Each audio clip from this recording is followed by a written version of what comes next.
Comenzamos una nueva edición de Café Financiero con toda la información que usted necesita para manejar mejor su dinero. Hoy vamos a presentar un informe para todas aquellas personas que tienen una casa de fin de semana. ¿Cuál es la oferta que existe en nuestro mercado para asegurar la vivienda no permanente contra los riesgos a los que está expuesta? Vamos también a repasar las mejores alternativas de inversión disponibles en el actual contexto económico, y en el último bloque vamos a hablar de seguros de retiro, cómo funciona este instrumento que nos permite generar un ingreso complementario para el momento de nuestra jubilación y qué cosas se deben tener en cuenta al momento de contratarlo. Quédese con nosotros. Tras el siguiente intervalo vamos a regresar con todos estos temas y vamos a responder a todas sus consultas. Y aquí estamos, ya está en nuestra mesa Juan Cerruti, también está con nosotros Yamila Scali, y nuevamente nos está acompañando Alejandro Bianchi en esta oportunidad para realizar un conjunto de recomendaciones de inversión. ¿Qué tal? ¿Cómo andan? Bien, muy bien. Gracias por estar aquí nuevamente. Y como siempre vamos a ir rápidamente a los temas que tenemos para hoy. Justamente en los últimos días se han incrementado las restricciones que existen para los envíos de dinero al exterior. Juan nos cuenta qué está sucediendo con este tema. Así es, Alejandro. Atención si, por ejemplo, usted es un padre que tiene a su hijo estudiando en el exterior, o, por ejemplo, es un inmigrante que envía sumas de dinero a su familia que se encuentra en alguno de los países limítrofes o del resto del mundo, porque hay cambios en la normativa. Los cambios básicamente son de dos tipos. Por un lado, una virtual especificación, es decir, que antes uno podía ir a estas empresas que se dedican al envío de remesas al exterior directamente con las divisas, en la mayor parte de los casos dólares, y enviarlo. Ahora básicamente lo que piden estas empresas es que se vayan directamente con los pesos, no más dólares, no más divisas, hay que ir con los pesos. La empresa lo toma, lo cambia al tipo de cambio vigente, el tipo de cambio del mercado oficial, y después se puede enviar. Otra modificación importante a tener en cuenta es que se están restringiendo más los montos mensuales que se pueden enviar al exterior. Hasta el mes pasado era de $500 al mes, ahora el monto no está superando los $470, aproximadamente 2.250 pesos. Obviamente todo esto tiene que ver con las medidas que está tomando el gobierno para intentar evitar la fuga de capitales, y bueno, esta es una medida que avanza más en este sentido, pero que hay que tener en cuenta. Sobre todo hay que tener en cuenta también porque las comisiones que cobran muchas de estas empresas son comisiones importantes en relación a lo que es el promedio de la región, que está alrededor del 14%. En el caso de la Argentina, la mayoría de las empresas están cobrando hasta 30%, con lo cual obviamente el costo se encarece y todo eso se va deduciendo de lo que envía, en este caso, un familiar a una persona o a algún conocido en el exterior. Muy bien, perfecto. Nuevas medidas entonces que viene tomando el gobierno para preservar las reservas del Banco Central. Vamos a cambiar de tema ahora, vamos a presentar un informe dirigido a todas aquellas personas que tienen una casa de fin de semana. ¿Cuál es la oferta que existe en nuestro mercado para asegurar la vivienda no permanente contra los riesgos a los que está expuesta? También llamada transitoria, es la casa de fin de semana, la casa en la que nos vamos en el verano, ¿sí? Algo suplementario, complementario en realidad a la casa de vivienda permanente, que es naturalmente donde vivimos, donde hay una cantidad de días consecutivos, esto ya más a nivel legal, donde nosotros habitamos. De hecho, las condiciones de contratación del seguro, tanto para la permanente como para la no permanente, son distintas. Las compañías de seguro exigen tener asegurada la permanente para poder, sí, asegurar la transitoria o no permanente, la casa de fin de semana, por ejemplo. Entonces, ya desde el vamos sabemos que vamos a tener que tener asegurada nuestra casa. Y luego, bueno, las sumas aseguradas y lo que uno contrate con las compañías que ofrecen este tipo de seguro dependerá. Desde ya que, por un lado uno dice, bueno, yo no la uso tanto, tengo menos riesgo de determinados siniestros. Bueno, pero al mismo tiempo esa casa está sola. con lo cual las chances de que haya un robo de repente son mayores, y esto obviamente son cosas que las compañías tienen en cuenta desde ya. Lo que hicimos, como siempre, es presentarles un ejemplo, en este caso una casa en Parque del Eluar, una quinta de fin de semana de 150 metros cuadrados con, por ejemplo, 750.000 pesos como suma asegurada por incendio, 50.000 responsabilidad civil, 10.000 robo general. Lo que hay en este momento en el mercado entonces es lo que vemos en pantalla. Tenemos a Provincia Seguros con un costo mensual de 82 pesos por mes, justamente San Cristóbal 83, Allianz 93, 125 para Liberty, QBE 128, Mapfre 130, en el mismo valor la segunda, y la Holando 142 pesos. Y algunas consideraciones. La Caja, por ejemplo, nos ofrece la posibilidad de asegurar nuestra casa de fin de semana, pero no contra robo, era lo que les comentaba antes, por una suma menor, 40 pesos, por ejemplo. Y de repente otra compañía, como es Federación Patronal, nos permite asegurarla después del año de que rige la póliza de la vivienda permanente. Información importante a tener en cuenta, es algo que tal vez uno tiene ahí y lo quiere tener asegurado, pero sabe que tiene, bueno, un valor desde ya vinculado a las posibilidades de siniestro. Como siempre decimos, ¿no? La importancia de la cultura aseguradora y justamente proteger nuestro patrimonio contra todos los riesgos que este enfrenta. Aclaremos, ¿no?, que ese costo que presentamos en la pantalla se suma a lo que pagaríamos del seguro de nuestra vivienda permanente, ¿no? Eso por ahí para aquel que pueda tener alguna duda al respecto. Bueno, vamos a cambiar de tema, ahora vamos a comenzar a andar el camino de las alternativas de inversión que hoy se pueden recomendar para aquellos que tienen un ahorro y que no saben qué hacer con él. Vamos a comenzar con una propuesta, Alejandro, para un inversor conservador, un inversor reacio a asumir cierto tipo de riesgos.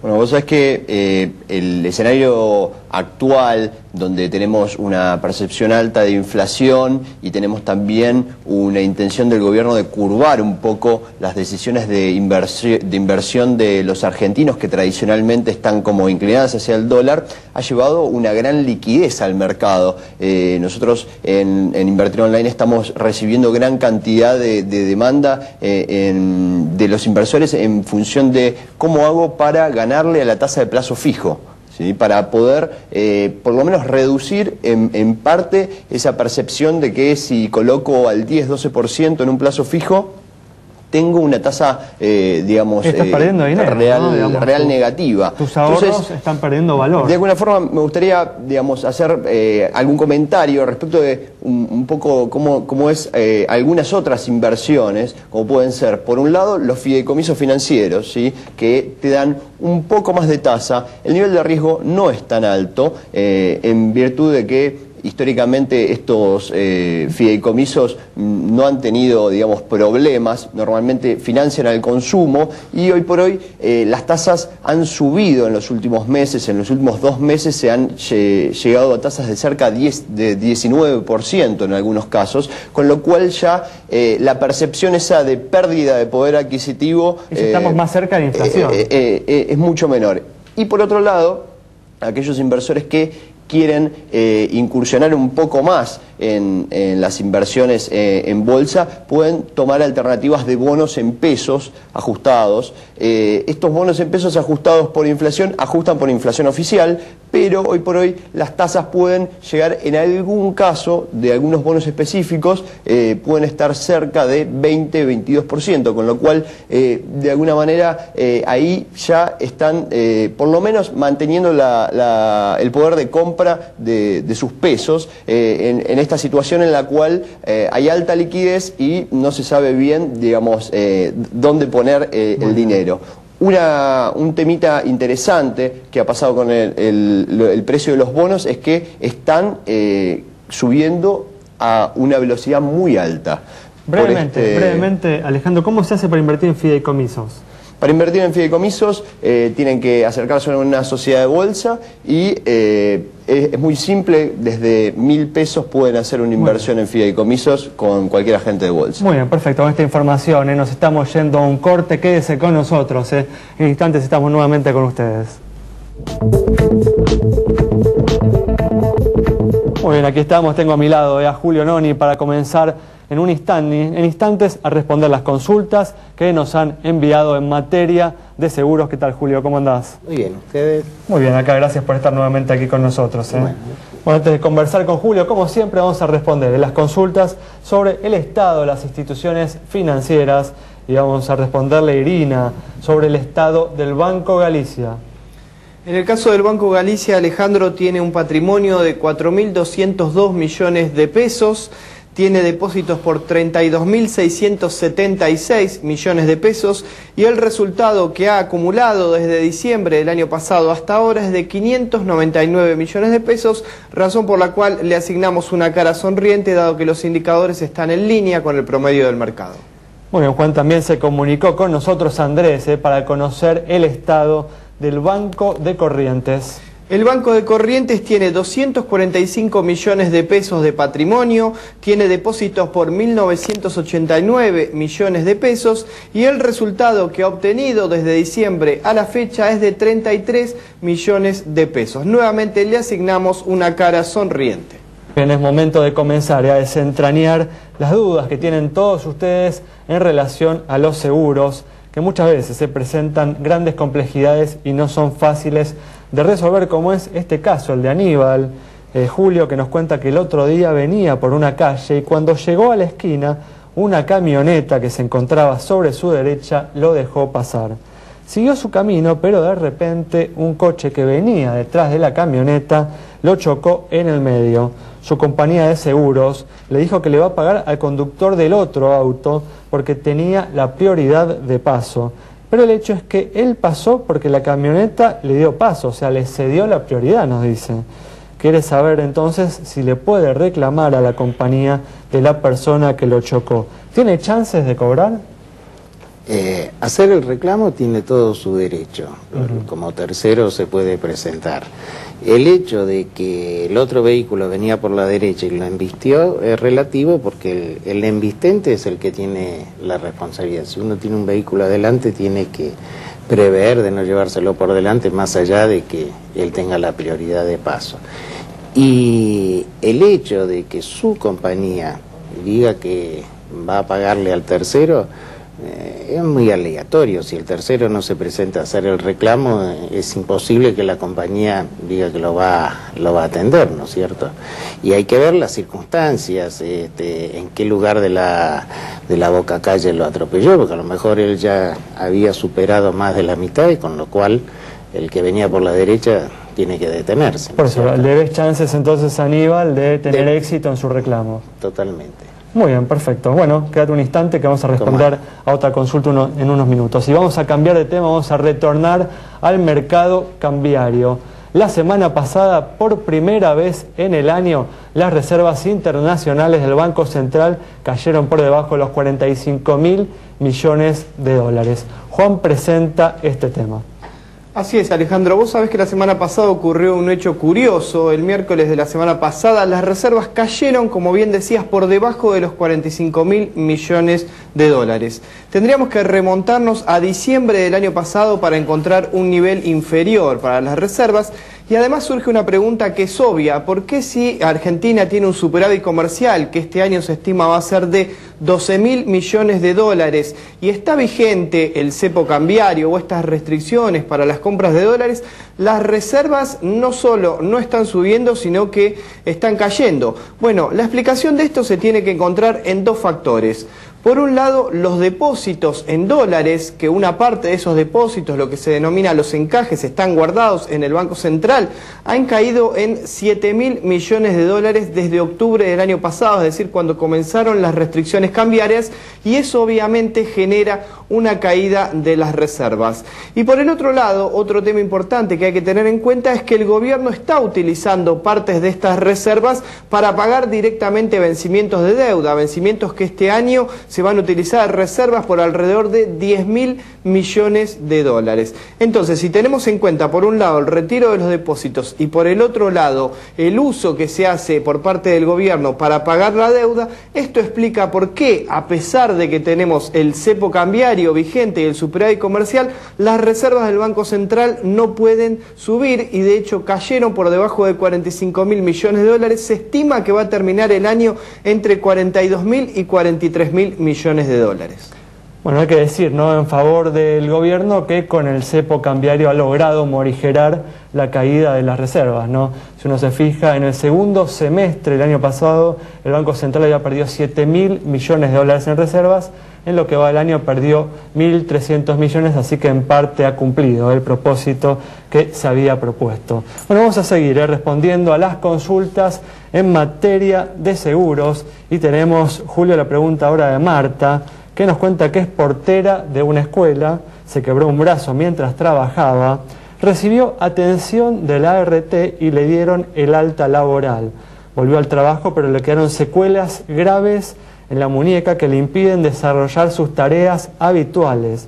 Nos pregunta si tiene derecho a una indemnización por esa incapacidad a pesar de estar cobrando el sueldo. ¿Puede reclamarle a la ART? Sí, puede reclamarle. Normalmente la ART, cuando le da el alta, le estima o le determina la incapacidad. Si le dieron un alta sin incapacidad y a consecuencia después de eso comenzó a tener el problema en la muñeca, lo que tiene que hacer es presentarse de nuevo a la ART, pedir una junta médica, la ART evaluará, verá si hay que hacer un tratamiento y cuando determinen el alta, si hay una incapacidad, le van a indemnizar la incapacidad. Eso es independiente de que esté trabajando y de que esté cobrando su salario. Muy bien, o sea que entonces vos le recomendás que haga el reclamo. Que haga el reclamo en la ART. Muy bien, perfecto, Julio, muchas gracias. No, bueno, favor. antes de cerrar este bloque vamos a responder a una última consulta, en este caso sobre la situación de una compañía de seguros. Para Martín, que nos consultó sobre la situación de Seguros Rivadavia, esta empresa presenta un activo de 1.105 millones de pesos, un pasivo de 810 millones, 295 millones de pesos como patrimonio, resultado 70 millones, primas 1.123 millones de pesos. Informa 4.588 juicios, con lo cual con indicadores que se condicen con los del promedio del mercado, es que le otorgamos la luz verde de nuestro semáforo. Muy bien, nos vamos a un nuevo corte, quédese con nosotros, al regreso vamos a hablar de los seguros de retiro.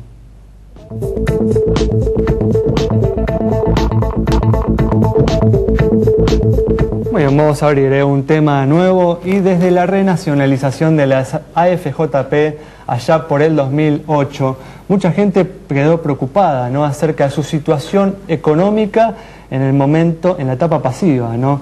Justamente muchos se preguntan, ¿no?, si en ese entonces el haber jubilatorio va a ser suficiente para llevar un nivel de vida razonable. Para hacer frente a esta preocupación están los seguros de retiro y para hablar de este instrumento está con nosotros Claudio Carletti, que es gerente comercial de San Cristóbal Retiro. ¿Qué tal, Claudio? ¿Cómo andás? ¿Qué tal? Mucho gusto. Gracias por venir. No, gracias a ustedes. Bueno, expliquémosle a todos los que nos están viendo, en particular aquellos que no saben exactamente qué es un seguro de retiro, cómo funciona esta herramienta. El seguro de retiro es un instrumento previsional, hoy es el único, como bien decías vos, previsional en la Argentina después de la restauración del sistema previsional. Es un sistema que se basa fundamentalmente en el ahorro, en el cual hay dos etapas bien definidas, la etapa activa y la etapa pasiva. Se dividen una y otra por la edad de retiro, que se fija libremente por el asegurado. La etapa activa es una etapa de ahorro, en la cual la persona va haciendo imposiciones al producto. Pues realiza aportes periódicos. Según las posibilidades, según sus necesidades también, hasta la edad de retiro. Y en la edad de retiro, con el capital acumulado, más en función a lo aportado y la rentabilidad obtenida, compra una renta vitalicia. O sea, de esa manera va a tener una renta por vida. Que le va a permitir o definir el haber jubilatorio en el supuesto caso de que no hubiese hecho nunca un aporte, o complementarlo, que no es un tema menor hoy, no por la realidad de las jubilaciones, los montos de jubilación. ¿No? Exacto, se puede contratar en las dos monedas, en moneda nacional o en dólares. Y en dólares pueden ser en dólares billetes o en pesos al tipo de cambio oficial. Obviamente, no, dado el contexto actual y las alternativas de inversión que existen hoy para las compañías de seguro de retiro, es difícil recomendar un seguro de retiro en pesos, ¿no? Y es difícil porque la gente siempre busca cobertura y con el nivel o el índice inflacionario que tenemos en el país, la gente quiere una moneda fuerte y se acuesta mucho en el dólar, es una realidad. ¿Cuál es la edad promedio en la cual se empiezan a tomar este tipo de pólizas? La edad óptima, el mercado, por así decirlo, estaría entre los 30 y 50 años. ¿Es amplio? Sí, es amplio. Sería 40 años, ¿no?, la edad. Pero entre 30 y 50, ¿por qué decimos nosotros? Porque vos tenés que tener tiempo, pensando en una edad de retiro de 65 años de edad, ajá, tenés que tener tiempo para que capitalice. Porque si no, desgraciadamente, como decimos siempre nosotros, lo que no se hace con tiempo se hace con aporte. ¿Y cuál es una cuota promedio de repente? Nosotros el aporte mínimo sugerido son 200 pesos por mes, con lo cual esto vale aclararlo. ¿Por qué? Porque mucha gente piensa que este producto no es para mí. En realidad es un traje a medida que uno lo define en función a sus posibilidades, sus necesidades, lo que desea. Pero con 200 pesos por mes se puede iniciar en el producto, lo que no me va a garantizar quizás un fondo tal que me permita cubrir mi jubilación, ¿no?, la problemática que voy a tener en el futuro. Pero sí puedo comenzar con el producto. ¿Qué tipo de comisión se le cobra a la persona que accede a este servicio? ¿En función de qué y cuáles son un poco los rangos de esas comisiones? La comisión va a depender del tipo de producto. Hay productos que son más bien financieros o productos de inversión dentro del seguro de retiro, en el cual, como uno piensa ahí en el largo plazo y la persona entra con un fin determinado, a lo mejor se le pide un aporte inicial más importante, entonces a lo mejor esos productos comercialmente no tienen gastos de inicio. Y después están otros productos donde uno hace aportes mensuales, como decíamos recién, en los cuales quizás el aporte sí es, el gasto, perdón, que se cobra, es un poco, no representativo, pero puede estar en orden del 4%, 5% del aporte, ¿no? Claudio, ¿qué criterios diría que tiene que tener en cuenta una persona al momento de elegir cuál es la compañía de seguros de retiro a la cual contratar? Bueno, yo creo que ahí es importante la historia de la compañía, ¿cierto? Cómo se comportó la compañía a lo largo de los últimos tiempos en la Argentina. Acá hemos pasado situaciones difíciles como fue el año 89 y como fue el 2001. Y en la cual, bueno, gracias a Dios, yo digo, en la Argentina tenemos compañías y de retiro también que son antiguas y que han estado siempre, en las buenas y en las malas. Otras quizás ante algunos cambios como los que mencionábamos recién, desaparecieron y eso a lo mejor desprestigia al producto o al mercado. Pero en realidad no es así, porque la compañía que yo represento este año está cumpliendo 25 años de antigüedad, con lo cual ha pasado todas las crisis. Muy bien. Bueno, justamente nos queda poco tiempo, pero quería brevemente, se viene impulsando, ¿no?, desde Avira el sistema de complemento jubilatorio voluntario. ¿En qué consiste este sistema y qué viene sucediendo con esto? ¿Cómo viene avanzando? Esto está muy vinculado con lo que está sucediendo en Brasil. En Brasil este régimen existe y en el cual la persona, lo que hace el trabajador es hacer un aporte y el ANSES de ellos sería, le garantiza una prestación mínima. Y de ahí para arriba, el empleado con su empleador entran en planes de pensión. Claro. ¿Y para qué? Para un complemento jubilatorio. Lo interesante de eso son los beneficios impositivos que tiene el empleado, como por ejemplo, deducción a lo mejor del 100% del aporte, siempre y cuando uno permanezca en el sistema, ¿no es cierto?, hasta la edad de retiro. Eso es muy, muy importante. Y consiste en eso, donde el empleado va a poder intervenir en un plan de pensión y con el efecto de complementar el haber jubilatorio. ¿Cómo viene avanzando esto? ¿Tiene posibilidades de...? Tiene posibilidades, sí. Sí. Al menos en los congresos, en los últimos congresos se está tratando cada vez con más fuerza, ¿no? Y realmente sería muy importante, sería un paso importantísimo, ya que no están las AFJP, y teniendo las compañías de retiro que tienen el know-how del negocio. ¿Pero eso no representaría menos aportes para ANSES, por ejemplo? Habría que ver cómo se arbitra, porque a lo mejor siguen el aporte del empleado hoy es el 11%, puede seguir existiendo, pero de ahí por claro, arriba, exacto, el empleado contrata un plan de pensión, pero siempre dentro de la empresa, ¿no?, porque serían planes de pensión globales, y yo tengo deducciones impositivas. Muy bien, Claudio, muchas gracias, por haber estado con nosotros. Entonces nos vamos con información sobre este instrumento que nos permite generar un complemento de ingreso para la etapa pasiva. Nos vamos entonces con este tema. Nos reencontramos el próximo domingo a las 19:30 aquí en Metro.